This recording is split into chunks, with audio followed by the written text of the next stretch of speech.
Your next comedian opener for Bill Burr and State Farm Arena, Todd Parker.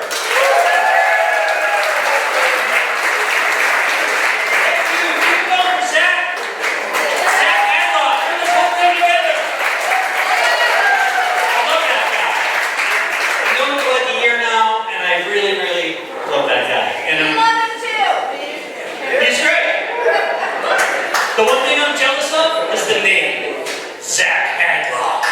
Isn't that the most masculine name you've ever heard? It's like a 1980s action film, Zach Hadlock. It's crazy, I want that. Like, what do you do, Zach Hadlock? What do you do? I'm finding forever homes for all the puppies and kittens.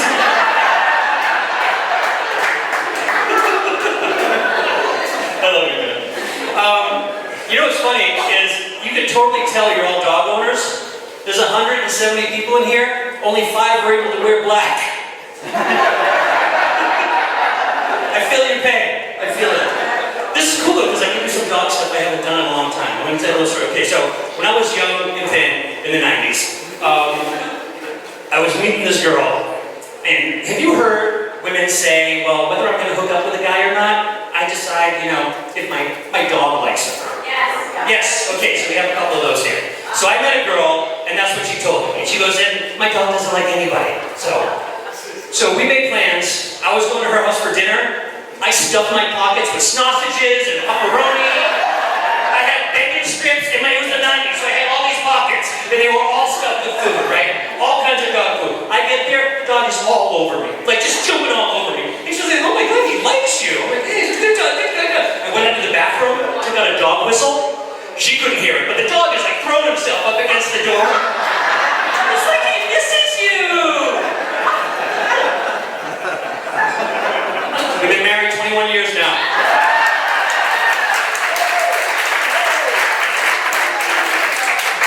Me and that dog. No, I'm married. It's fun. And my wife complains that I don't listen. I think that's what she said. I don't know. I was really paying that much attention. Okay, look, we're driving, and she's driving, I'm on the passenger side. And she's just lecturing, she's going on and on and on. She's like, you don't listen to what I'm saying, you never hear my words, you don't pay attention to me. And I'm just looking out the window as she's driving, I'm just thinking, what's my favorite rock album of all time? Is it 1984 by Van Halen, or is it Slippery When Wet by Bon Jovi, you know? But I can't focus because all I hear is like, you know, I can't tell you anything because I never know if you're going to listen to what I said, so are you going to pick up the kids? I don't know because I don't know if you're listening. But here's the thing, okay? I couldn't remember if the song Livin' in Sin was on the New Jersey album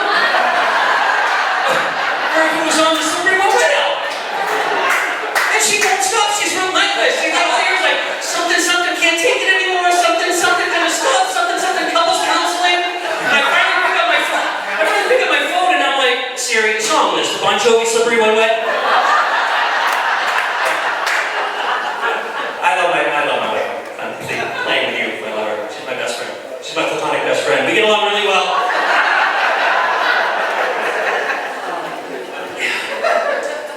I love my wife, but don't feel bad for her when I make fun of her because she's no saint.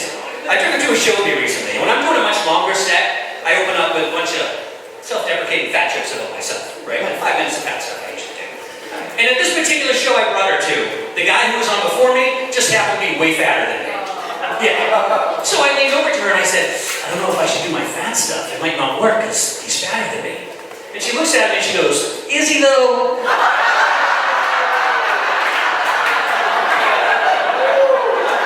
So, don't feel so bad for her. So there's a lot of married here people, okay, so, you know, we both work from home basically, okay? And I love her to death, I would do anything for her, I just wish she wouldn't call me. Let me explain. Like, I work from home, she works from home, we're together all day long, okay? So when one of us gets out for 5 minutes, I don't mean like, hey, can you pick up this on your way home? That's fine. I'm talking about, oh my God, guess what? Like, I'm gonna be back in 6 minutes. You know? Can't you just like tell me then? If my wife is not home, I have a superpower. I can psychologically, telekinetically make my wife call me. start to enjoy myself.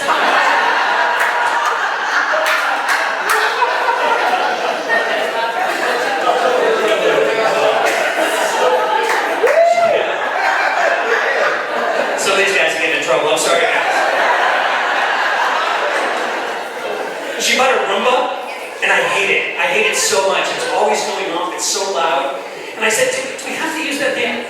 Can you use it like when I'm not home or something? And she's like, well, maybe if you make more money, we get a housekeeper. You wouldn't have to use it at all. Ouch!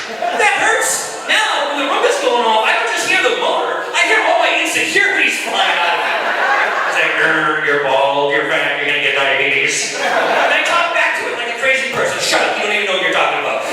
You drive a RAV4, all the other dads in the neighborhood drive Teslas because you're a loser. I'm gonna throw you in the trash. You don't have the balls. That's why you never made any comedy. That's why all your friends are on Netflix and you're playing a cat shelter and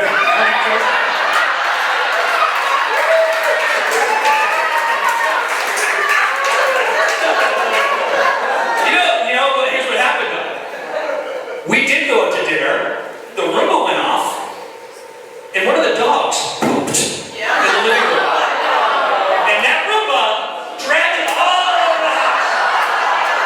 Literally paved the entire first floor. Thank you, Furkids.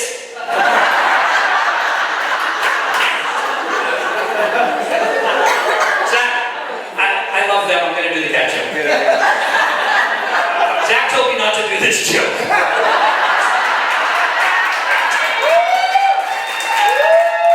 Not because he doesn't like the joke, just because he thinks you will hate me after I do it.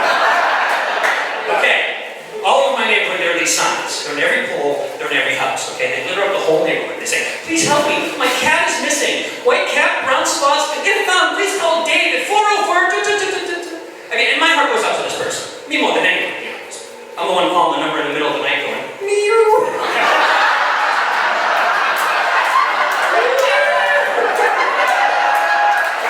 Okay, say that like it, all right.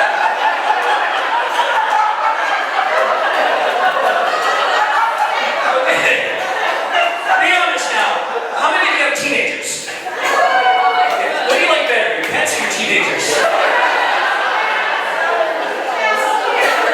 My wife and I, we recently found out there's a 99% chance we're blood related. What? Yeah, and that's why my son acts the way he does.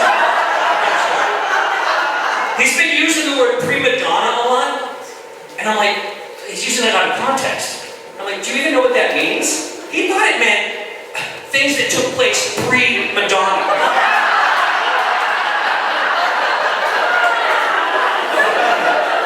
That's my boy.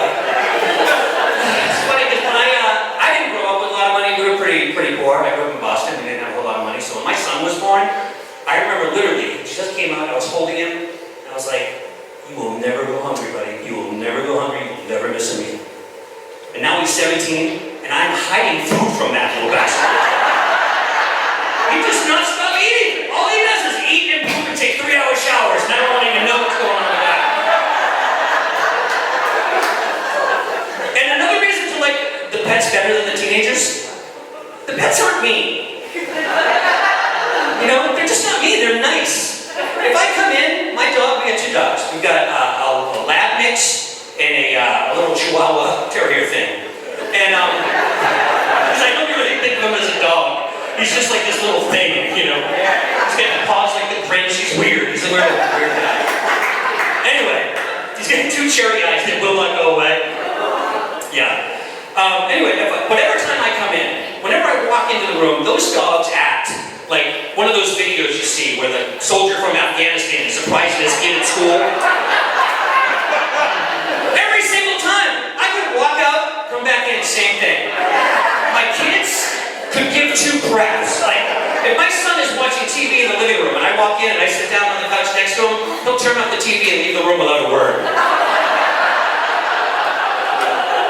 It's not cool.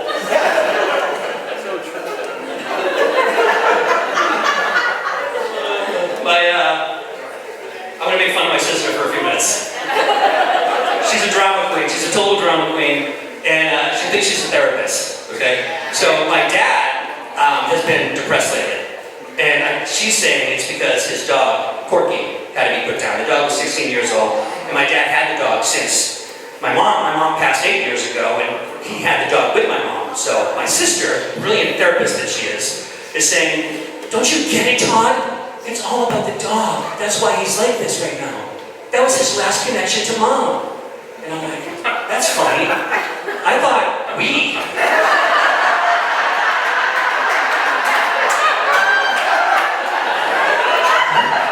His last connection to mom. You know, 56 years, kids, grandkids, all the memories. No, that little rat terrier boy. He was the glue that held it all together.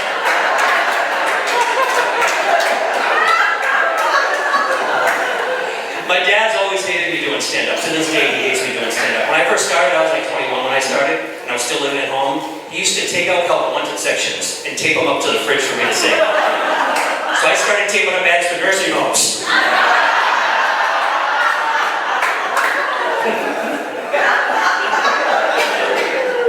Okay, I can talk for one last one. Okay, so my son and I have been like bogging heads for years now. Like 2 years he's going through this stage. I'm getting sick of it. And he thinks he knows everything and I know nothing. He thinks that I was just born and he has all the experience. So my wife says, hey, Back to the Future is back on Netflix. Why don't you sit down with him and watch that? That's great. You'll laugh, you'll have fun. It's a great one. Oh, that's a good idea. So I go, hey, Toby, let's watch Back to the Future. It's on Netflix. And he goes, you don't know anything about movies. Like, what are you talking about? It's Steven Spielberg, it's Michael J. Fox, it's a classic. He'd never seen it. I don't want to see it. If you like it, it can't be good. Like, what's wrong with you? I'll give you $20 if you watch Back to the Future. He's never seen the movie, and I'm desperate. That's how pathetically desperate I was for his love and affection. He was fun. So we sit down to watch Back to the Future. Before Marty McFly even goes back in time, he stands up, he's like, I was right, this movie sucks, you don't know anything. And he storms out of the room. But the next day he comes up to me, and he goes, there's something wrong with my car. I'm like, what's wrong with it? He goes, it's making a noise. I said, well, let me listen to it. He goes, what are you going to do? You don't know anything about cars. I'm like, I've been driving for 40 years. I picked up a couple things here and there. So I go up to the driveway. I get in the car. I back it 5 feet down. And I know, undisputably, that there's a branch under the car. If you've heard it, you know what it is. I knew exactly what it was. And I thought, I have to show him now that I know things. And I thought, no, wait a minute. What's that going to get me? A few seconds of glory? I'm right, I do something? No, he needs to suffer. So I go, hey, Toby, you know what? You got a real problem with this car. What's wrong with it? I go, well, you got to take it to the mechanic, and when you get to the mechanic, listen, those guys, a lot of these mechanics, they'll try to sell you on other stuff. So don't let them do that. Tell them you know exactly what it is, and that's all you want to have fixed. He's like, wait, well, what do I need fixed? What do I do? I go, tell him you need a new flux capacitor.